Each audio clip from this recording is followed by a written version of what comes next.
37편 본문으로, 시편 37편 본문으로 온유한 자는 땅을 차지하며 라는 제목으로 주님의 말씀을 증언하겠습니다. 우리 사순절을 보내는 중이어서 설교자로서는 예수님께서 대속적인 고난을 통하여 우리들에게 보여주신 사랑이 얼마나 크고 놀라운 것인지에 대해 관심하게 됩니다. 그 사랑 때문에 어떻게 하면 주님을 닮아볼까 하는 간절함이 자연스럽게 샘솟게 될 것입니다. 어떻게 하면 좋을까요? 우리는 사순절 특별 기도회에 참여하기도 합니다. 거기에 또 특별 고난주간에 온 성도들이 함께하는 특별 기도로 또한 요청합니다. 이 과정 중에 주님은 어떻게 하셨는가? 믿음의 인물들은 어떻게 했는가라는 상상을 해보았으면 좋겠습니다. 예수님은 겟세마네 기도에서 마지막 관문 같은 단계를 넘어서게 되는 기회가 되었다고 말씀을 전한 바가 있죠. 그래서 우리도 내 뜻대로 마시옵고 오직 아버지의 뜻대로 되기만을 소원하는 성품의 변화가 있어야 한다라는 간절함으로 이 기간에 우리의 성품을 다듬는 마음으로 주님을 이런 마음으로 늘 바라봤으면 좋겠습니다. 우리 수요일 날에 말씀을 증거하는데 아브라함을 요즘에 계속 중심에서 살피고 있죠. 이 아브라함의 경운을 따른다면 아브라함이 되는 시점에서 그는 믿음의 조상이 되는 최대의 관문과 같은 단계를 넘게 되는데 그것도 일종의 성품의 변화라고 했었습니다. 아브라함이란 이름은 한 가정에 충실한 아버지였는데 아브라함이 된 것은 그는 이제 모든 민족의 아버지라고 하는 성품이 정말 넓어지는 그런 새로움을 체험하게 되는 것이죠. 바로 이런 차원에서 오늘 본문을 바라본다면 오늘 시편의 중심 주제는 온유한 자가 땅을 차지한다고 하고 말씀하고 있으니 이 사순절에 예배자들에게 온유한 자가 되는 성품의 변화가 있어야 한다라는 말씀으로 바라보려고 하는 것입니다. 온유한 자가 땅을 차지한다는 의미를 생각해 본다면 대표적인 인물이 모세에서 우리는 생각해 볼 수 있거든요. 모세가 이스라엘로 하여금 가나안 땅을 차지하게 하는데 최고의 역할을 한 인물이라고 볼 수 있습니다. 그래서 민수기서 12장 3절에는 지상에서 최고로 온유한 자 모세라고 말씀합니다. 이스라엘이 히브리인들인데 그들은 오늘날로 말한다면 감옥에서 나온 자,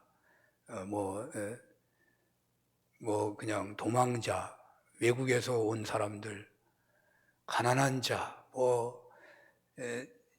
정상적인 생활을 할 수 없을 만한 그런 안 좋은 조건을 가진 자들이 히브리인들이에요. 그 사람들을 이끌고 잡탕보다도 더한 하나 되기가 너무너무 어려운 그들을 이끌고서 가나안까지 가는 내용들이 우리 성경에 나타나잖아요. 이런 사람들이 있을 수 있을까 할 정도로 불평불만하고 막 모세에게 대들고 별의별 일이 다 일어나는데 그것을 가슴에 품고서 한두 번 나 못하겠다고 한 적도 있고 죽여달라고 한 적도 있고 막 그러지만은 그들을 품고서 가나안에 이르게 한 최고의 공로자가 모세예요. 모세 같은 온유한 자가 아니라면 결단코 할 수 없는 일을 했기 때문에 성경은 사람 중에 지상에서 최고의 온유자가 모세다 그렇게 말을 했잖아요. 그런데 그 모세가 가나안에 들어가지 못하고 가나안만 쳐다보고 죽게 되는 일이 벌어지잖아요. 그 내용 역시도 모세가 하나님의 명령에 따라서 무리바에서 반석을 향하여 물을 내라고 말만 하라고 했는데 지팡이로 내리쳤다는 것 때문에 모세가 가나안 땅에 못 들어갔잖아요. 그래서 온유한 자가 땅을 차지한다는 말은 얼마나 정확하고 중요한 말인가. 이 모세에게서 확실하게 볼 수 있는 것이죠. 자, 그런데요, 땅을 차지한다는 것은 최종적으로 천국을 차지한다는 의미이고요. 이것의 또 다른 의미는 신앙 인생의 최종 승리를 받게 된다는 말입니다. 그러므로 진정 사순절에 여러분들의 신앙 인생에서 최종 목표를 달성하기를 원한다면, 그런 소원을 나이가 연세가 들었어도 여전히 품고 있으시다면 무엇보다도 주목해야 할 주제는 이 온유함의 성품에 있다고 하겠습니다. 그런데 온유함의 성품으로 새로워진다는 것이 여간 어려운 과제가 아닙니다. 보통 온유함 하면 조용하고 그냥 참고 있고 그런 것을 온유하다고 생각할지 모를 거예요. 그러나 그렇지 않아요. 그 정도 차원이라 한다면 그 사람들은 사실 일시적 온유함에 불과합니다. 왜? 참은 사람은 나중에 더 크게 폭발합니다. 조금 성질을 안 냈다고 해서 조용하고 사람 많은 데서 조용하니까 좋은 것 같죠? 그 사람들은 사람을 죽일 만한 일을 벌여질 위험성이 더 있는 사람입니다. 그래서 로이드 존스는 온유함은 상대방이 어떻게 자기에게 행동한다 하더라도 민감하게 반응하지 않는 성품을 온유함이라고 그래요. 그러니까 어떤 원수 앞에, 어떤 자기를 공격하는 사람이 앞에 놓인다고 하더라도 자기 신앙에 흔들림이 없는 사람이 온유한 사람이에요. 이게 참 쉬운 게 아니죠. 이게 어려운 과제입니다. 제가 예를 들어볼게요. 중국 얘기하면서 죄송한데 제 경험이 일천하기 때문에 30년 전쯤에 중국에 들어갔는데 당시에 한국 사람들이 얼마나 대접을 받았는지 모릅니다. 돈가치가 또한 대단했었습니다. 거의 대부분의 중국 공산당 간부들이 한국 실험인들을 대접하는 것이 최고의 공무 중에 하나였습니다. 저도 덕택에 중국 공산당원들의 대접을 몇 차례나 받은 바가 있었는데요. 아니, 너무나 황송해서 어찌할 줄을 모를 만큼 대접을 하더라고요. 그 뒤에 한 10여 년 후에 경험을 얘기하는 건데요. 계속 갔습니다만은 한 10여 년쯤 된 것 같은데 한인 실업인 회장님을 만나가지고 이야기를 나누게 됐어요. 그 당시 우리나라 중국 기업 형편을 제가 물어봤더니 성공한 사람이 거의 없다고 그래요. 왜 그렇게 환영받고 돈가치가 대단한데 실패하는가 물었더니 그 이유 몇 가지를 얘기하는데요. 한국인들이 대접을 받다 보니까 겉멋이 들어가지고 거들먹거리는 경우가 많다는 거죠. 또 중국 술 문화를 가볍게 여기다가 너희들 그 정도 먹는다고 취한 척 하느냐 하면서 그들과 술 먹는 거 대결하다가 술이 술독에 빠져가지고 떨어지고 또 그 술에 취하다 보면 유흥에 곁들여지게 되잖아요. 이런 것은 어떤 경우에도 성공할 수 없는 요소일 겁니다. 그런데 중요한 것이 또 있습니다. 한국인들이 중국에 가면 가장 무시하듯이 하는 말이 있는데 그것은 만만디라는 것입니다. 차가 그렇게 막혀 있어도 만만디예요. 차가 3중으로 막힌 게 아니라 7중, 8중에 눈으로 쳐다보면 그렇게 막혀도 뒤에서 빵빵거리는 사람이 없고 화를 내는 사람이 없더라고요. 저 이해가 안 됐어요, 저는. 만만디예요. 서류를 갖다가 처리하려고 관공서에 보내면 우리는 하루 이틀이면 되잖아요. 중국은 한 달 돼도 안 됩니다. 몇 달이 돼야 서류가 처리돼요. 분명 한국인과 중국인의 수준 차이, 능력 차이를 보여주는 것일 텐데 오히려 이것 때문에 우리나라 기업들이 중국에서 실패한다는 거예요. 그 실업인 회장이 간언은 만만디는 비판을 받아야 마땅하지만 한국인들의 조급성으로는 중국 못 이긴다고 말하더라고요. 만만디, 오늘날도 우리가 중국하고 겨루고 있는데 만만디라고 흉보고 우린 빠르다고 잘한다고 하다가 우리 중국 못 이깁니다. 어렵습니다. 이렇게 해가지고. 사업에 성공하느냐 실패하느냐, 중국에 투자한 자기의 재산을 다 날리는 위기가 놓여 있는데도 한국 실업인들의 조급성은 고쳐지지 않아가지고 열에 9은 다 실패하더라고. 그렇게 말하더라고요. 저는 이 이야기를 들었을 때 제 자신의 조급증에 대한 깊은 반성을 하고, 그때만 해도 대단히 나를 돌아보고 기도하곤 했었는데, 그 이후에 제 목회를 돌아볼 때 주님께 영광이 되는 목회 사역의 가장 나쁜 영향은 역시 조급증이었다 하는 생각을 하지 않을 수가 없습니다. 그 실업인 회장님의 이야기가 지금도 생생합니다. 아무리 똑똑하고 일을 잘한다고 하더라도 성질이 급하면 지게 되어 있다는 것입니다. 협상 중에 화를 먼저 내고 얼굴색이 변하고 소리치는 사람이 반드시 진다는 겁니다. 옳아도 그렇게 하는 사람이 진다는 거예요. 우리는 옳기 때문에 그렇게 한다고 할지 모르지만 옳아도 화를 내고 얼굴색이 변하면 진다는 거예요. 그리하여 나름대로 고쳐보려고 하고 개선해 보려고 하지만 순간 방심하면 조급해지더라고요. 어떻게 해야 할까요? 오늘 본문 11절 한번 볼까요? 다 같이 한번 읽어봅니다. 그러나 온유한 자들은 땅을 차지하며 풍성한 화평으로 즐거워하리로다. 온유한 자는 땅을 차지한다고 노래하고 있습니다. 시편의 시인은 노래이기도 하기 때문에 그래요. 노래할 정도로 강조하고 있어요. 온유한 자가 땅을 차지할 것이라고.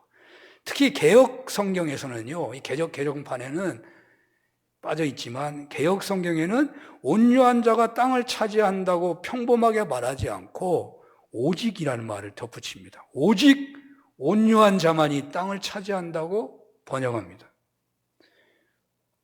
이 온유함의 반대 개념으로 드러나는 것은 아마 분을 내고 불평하고 행악하는 자를 라고 할 수 있는 암시 구절이 8절에 나오잖아요. 8절.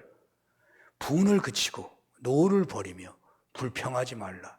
오히려 악을 만들 뿐이라. 분을 내고 불평하고 행악하는 자의 특징은 조급함에 있다고 봐야 합니다. 선하면서도 조급할 수 있거든요. 그리고 우리는 민족이 그래서 그런지 착하면 그만이다 할지 모르지만 착하다고 하더라도 조급하면 안 된다는 거예요. 조급하면 안 된다는 거예요. 상대방은 아직 그 생각을 못하고 있는데 벌써 앞질러서 자꾸 말을 해버리는 거예요. 그럼 오해를 받게 돼 있어요. 아무리 선해도 오해를 받는 거죠. 결국 그리하여 큰 손해를 보기 때문에 땅을 차지한다거나 승리를 한다거나 주님께 칭찬을 받는 결과를 만들어낼 수가 없다는 거예요. 그래서 오늘 성경은 오직 온유해야만 땅을 차지한다고 말씀하고 있는 것입니다. 어떻게 하면 온유할 수 있을까요? 여러분들은 자신들의 성격이 어떻다고 판단이 되십니까? 이거 하나만 고치면 내가 세상에서 무엇이든지 할 수 있을 텐데 라고 하는 생각이 드는 그 무엇이 혹 있으십니까? 저는 매우 조급한 삶을 살았다, 조급증이 많다 하는 생각을 하곤 했어요. 여러분은 어떻습니까? 온유하지 않으면 땅을 차지할 수 있다는데, 온유하면 땅을 차지할 수 있다는데, 땅은 주권을 획득한다는 의미도 있고요. 최종적인 의미는 저 하늘나라를 차지한다는 의미이기도 하고 최후의 승자가 된다는 말이거든요. 이 다윗이 한 말이에요. 다윗이 온유함으로 왕이 됐잖아요. 모든 것을 차지했잖아요. 최종 승리자가 됐잖아요. 온유해서 그렇게 했다는 거예요. 중간 과정에서 실패를 거듭했다고 하더라도 그 모든 삶에 대한 최종적인 평가를 성공이라고 받기를 원한다면 온유해야 한다는 말이에요. 인생의 승리나 신앙의 승리나 다 온유에 있다고 말하고 있습니다. 사람이 장수하는데도 온유함에 있다 하는 생각이 들더라고요. 장수. 제가 하도 일찍 죽는다는 말을 들었고 그러한 현실에 직면하기도 해가지고 그래도 조금 더 살아봐야지 그런 생각을 해보는데 어떻게 하면 되나? 온유해야 된다. 이런 생각을 하면서 그러면 어떻게 내가 온유해질 수 있을까 생각해 봤더니 이 성격을 돌아보게 돼요. 나는 조급한 사람인데 이건 타고난 건데 어떻게 고치냐? 타고난 걸 어떻게 해? 그런데 제가 공부하면서 심리학과 선생님이나 상담 선생님 여러 번 물어봤어요. 타고난 성격은 못 고친다 그러는데 이거 고쳐지는 거냐고. 근데 교육학자 대부분은 뭘 다 알지 못하지만 그분들도 뭐 통계적으로 말을 하더라고. 반절은 못 고치고 반절은 고친다. 뭐 이렇게 말을 하더라고요. 근데 그것도 뭐 기준을 이렇게 정해놓은 거지. 정말 훈련이 제대로 되면 고칠 수 있다는 거죠. 그래도 뭐 완전하지는 않겠죠. 그러나 고칠 수 있기 때문에 오늘 성경은 온유한 자가 되라고 말씀하는 거 아니겠어요? 사도 바울도 고쳤잖아요. 사도 바울도 나중에 사랑이 최고다고 하잖아요. 타고났으니 다 그만이다라고 한다면 세상의 교육이라고 하는 것은 무용지물에 불과합니다. 그러나 사람은 후천적인 교육과 훈련으로 변화될 수 있다는 것입니다. 세상의 학문도 그렇게 말하고 있습니다. 성경도 성령의 충만함, 성령의 열매로 가능하다고 말하고 있습니다. 말씀의 훈련을 통해서 성령의 열매를 맺어가는 거예요. 타고났다는 이야기를 하는 것은 포기하라는 의미가 아니고 갑절의 노력이 필요하다고 말씀하고 있는 거예요. 아, 나는 타고난 사람 같아. 그러면 성경이 뭐라고 하냐? 너는 갑절로 노력해라. 그 말이에요. 갑절로 노력해라. 사람이 뭐 자기 생명을 늘릴 수 있겠습니까? 그러나 노력에 따라서 그 생명이 길어질 수 있다. 어폐가 좀 있지요. 하나님에게 달려있는데 교육과 훈련으로 좋은 습관과 성품을 가지게 되면 그 생명이 충실한 생명이 되는 거죠. 많이 아프고 그리고 오래 산들 그 생명이 길다고 할 수 있나요? 건강하고 오래 살아야 생명이 긴 거죠. 또 성경에는요, 죽게 된다고 예언이 된 사람이 기도하자 하나님께서 그 생명을 연장하는 기록도 있어요. 그 사람이 성품이 온유해지면서 연장이 되는 거예요, 생명이. 조급함만 해결된다면, 그래서 온유할 수만 있다면 생명이 풍성함을 얻게 되는 거예요.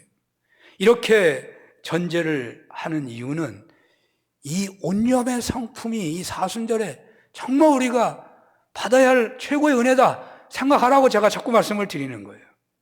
여러분 행복 아카데미 하면서 우스운 얘기 중에 낙하산과 낯짝은 펴져야 산다는 얘기를 제가 하죠.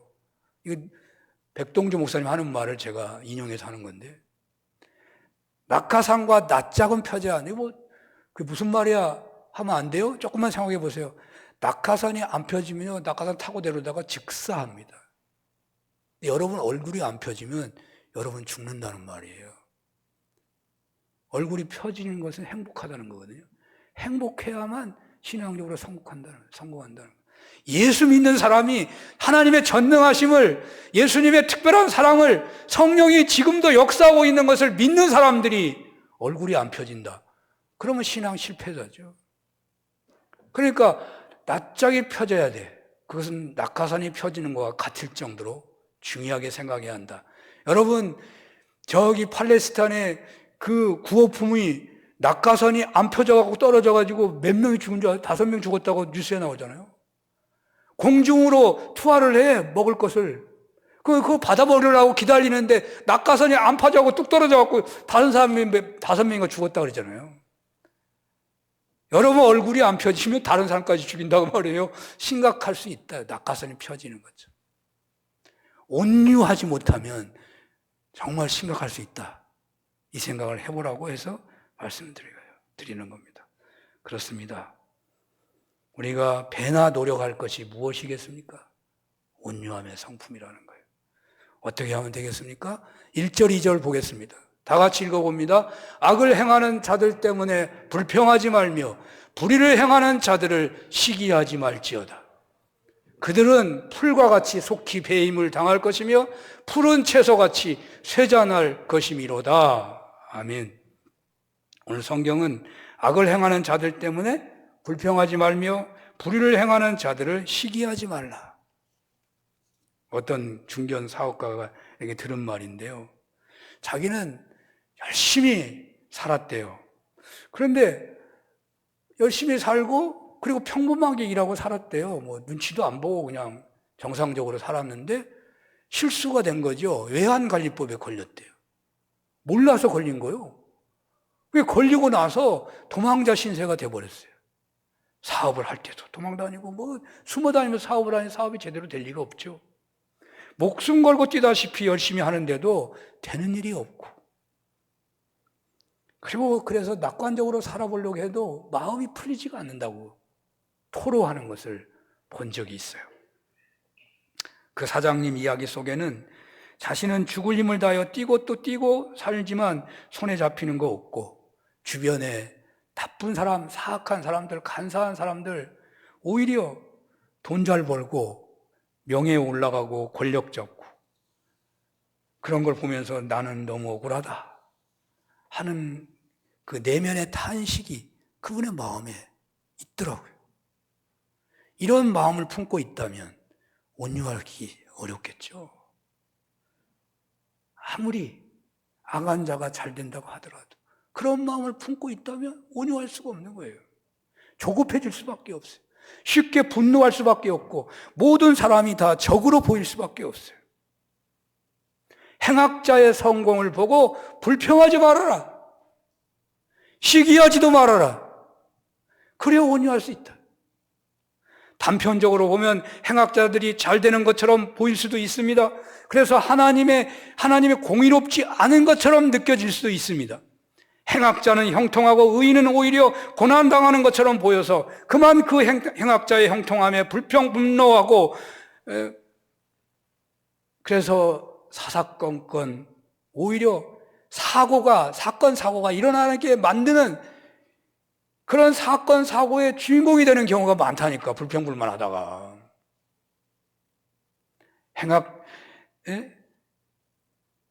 이렇게 보는 것은요, 단편적으로 보고 있기 때문에 하나님이 그렇게 그냥 단편적으로 세상을 섭리하시지 않아요. 사람이 너무 복잡하고 사람이 너무 많은데 그 사람들을 다 구원하시기를 원하시는 하나님이 그냥 단순하게 이 세상 역사를 섭리하시겠어요?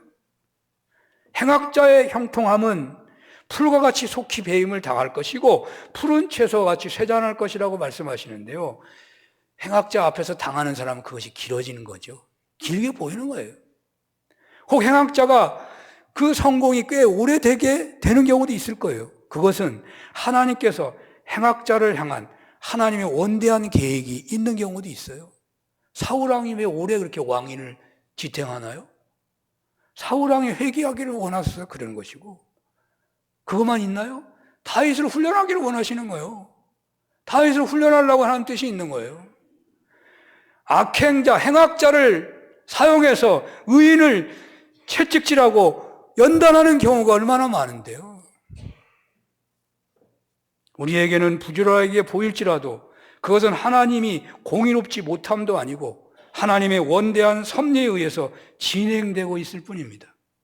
분명한 것은 행악자가 푸른 채소처럼 빨리 성장하기도 하지만 그들은 속히 배임을 당한다는 거예요.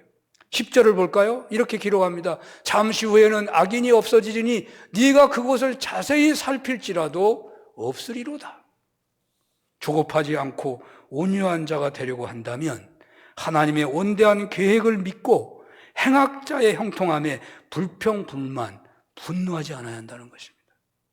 자, 두 번째로는요, 조급하지 않고 온유하려면 어떻게 해야 할까요? 3절을 읽어보겠습니다.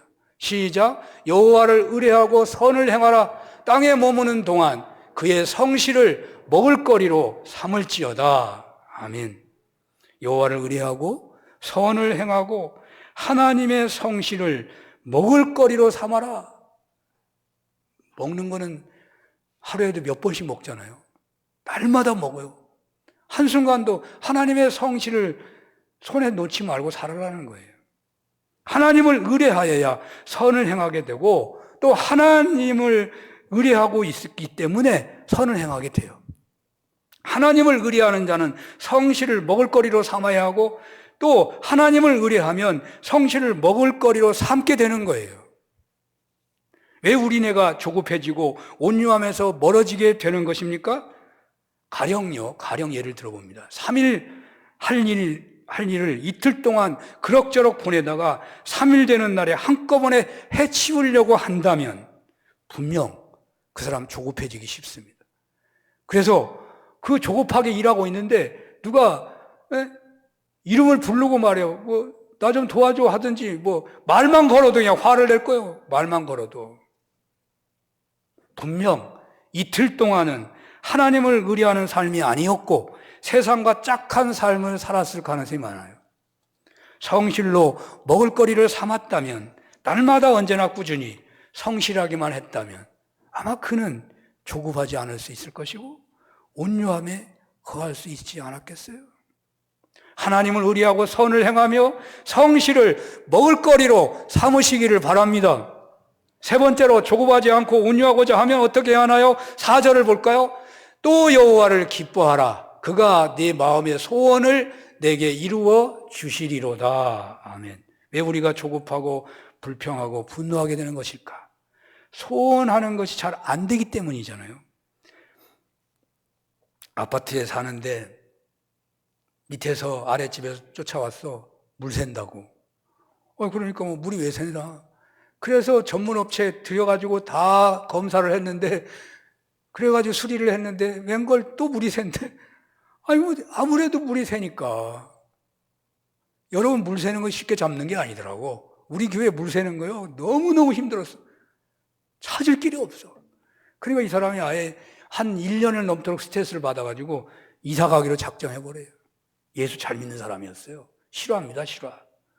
의롭게 믿음으로 살려고 하는데 왜 안 믿는 사람들에게 내가 욕을 먹고 사는가? 불신자들도 아파트, 여러분 안 믿는 사람도 아파트 물 새나요? 아무 일도 없는데. 그러니 이게 그런 생각을 하니까 어찌 하나님을 기뻐하며 살아야 할 사람이, 그러니까 하나님을 기뻐해야 할 신앙인인데도 불구하고 그만 중요한 하나님 찬양을 잃어버릴 수밖에 없는 거죠. 왜 나에게 이런 일이 일어나냐? 이런 말은 차마 내가 못했어요. 다윗에게 왜 이런 일이 일어나느냐? 사울을 회개시키고 다윗을 단련하려고. 당신에게 왜 이런 일이 일어나느냐? 아랫사람 전도하라고.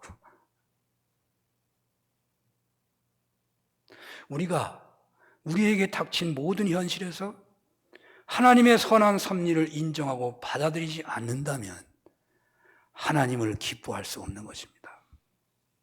동시에 하나님을 기뻐하지 않는다면 결코 놓여있는 부조리한 자리에서 하나님을 찬양할 수가 없습니다. 자신의 놓인 현실에서 분노하고 조급하게 행하게 되는 것은 결국 그것이 자신의 하나님을 향한 마음이 될 수 있다는 것을 생각해야 할 것입니다. 며느리가 요즘에는 없겠지만 설거지를 할 때 화가 나면 막 그릇이 깨져. 요즘엔 잘 안 깨지더라고. 깨지는 소리가 나도 잘 안 깨져. 좋아요.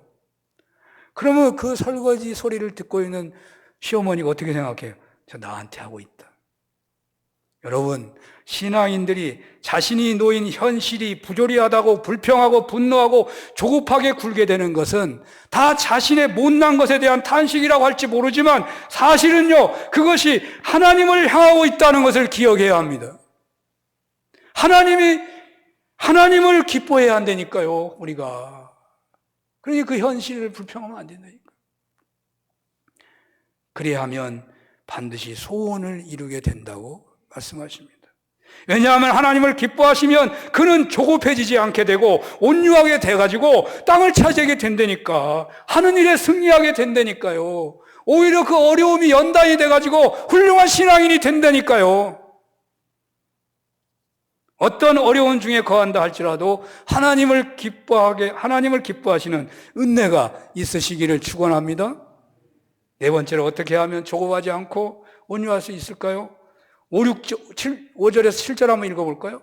내 길을 여호와께 맡기라. 그를 의지하면 그가 이루시고 내 의를 빛같이 나타내시며 내 공의를 정오의 빛같이 하시리로다. 여호와 앞에 잠잠하고 참고 기다리라. 자기 길이 형통하며 악한 꾀를 이루는 자 때문에 불평하지 말지어다. 오늘 성경은 너의 길을 여호와께 맡기면 조급하지 않고 온유할 수 있다고 하십니다. 또 여호와 앞에 잠잠하고 참고 기다리는 태도를 가지면 조급하지 않고 온유하게 되어서 결국 승리하고 땅을 차지하게 된다고 말씀합니다. 세상의 부조리한 현실에서 분노하고 불평하고 조급하게 되는 경우가 많습니다. 발을 동동거리며 조급하게 움직인다고 해서 그 현실이 바뀌는 게 아니고 먼저 우리는 하나님께 맡겨서 여유를 가져야 합니다. 하나님을 믿는다고 하면서 실상은 모든 것이 자신의 손길이 아니면 아무것도 될 수 없다고 날뛰듯이 살아가다 보니 조급하고 온유함을 가질 수가 없는 것입니다. 오늘 주님은 약속하십니다. 네가 나에게 너의 길을 맡기기만 하면 내가 이룰 것이다. 오늘 본문 시편 시인인 다윗은 그 체험을 했기 때문에 당당하게 확신 있게 말하고 있는 것입니다. 그는 세상의 누구보다도 부조리한 현실에서 고통을 당했습니다. 그는 사울왕을 위하여 큰 공을 세운 사람이었습니다. 그러나 사울왕은 다윗에게 반역죄를 뒤집어 씌워서 그를 죽이고자 했습니다.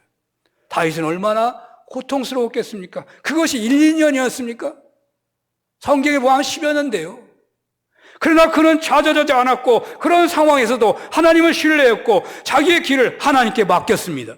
비록 많은 시련을 겪기는 하였지만 하나님은 그로 하여금 최후의 승리자가 되게 하셨고 그의 의로움을 만천하에 한낮의 빛과 같이 빛나게 했습니다. 그리하여 후손들에게 자기의 길을 여호와께 맡길 것을 교훈하고 있는 것입니다. 왜 우리가 조급한 것입니까? 하나님께 맡기지 못하기 때문입니다. 여러분의 길을 하나님을 신뢰하고 전적으로 맡겨보시기를 바랍니다. 마지막으로 여호와 앞에서 잠잠하고 참고 기다릴 수 있어야 조급하지 않고 온유할 수 있습니다. 하나님을 신뢰하고 참고 기다릴 수 있어야 합니다. 하나님 앞에서 참고 기다리는 자를 온유한 자라고 말하는 것입니다. 오래 기다리게 하면 그 연단의 열매는 더 큰 것입니다. 하나님은 더 크게 쓰시려고 그러는 것입니다. 하나님께 궁극적인 보응을 맡기고 악인들의 핍박과 그로 인한 고난을 참으며 인내하는 자들에게 하나님은 최후의 승리자가 되게 하여 주십니다. 이런 은혜가 있으시기를 축원합니다. 기도하겠습니다. 사순절에 꼭 이것만은 새로워졌으면 합니다. 조급증에서 자유하고 온유함으로 충만케 하옵소서. 예수님 이름으로 기도합니다. 아멘.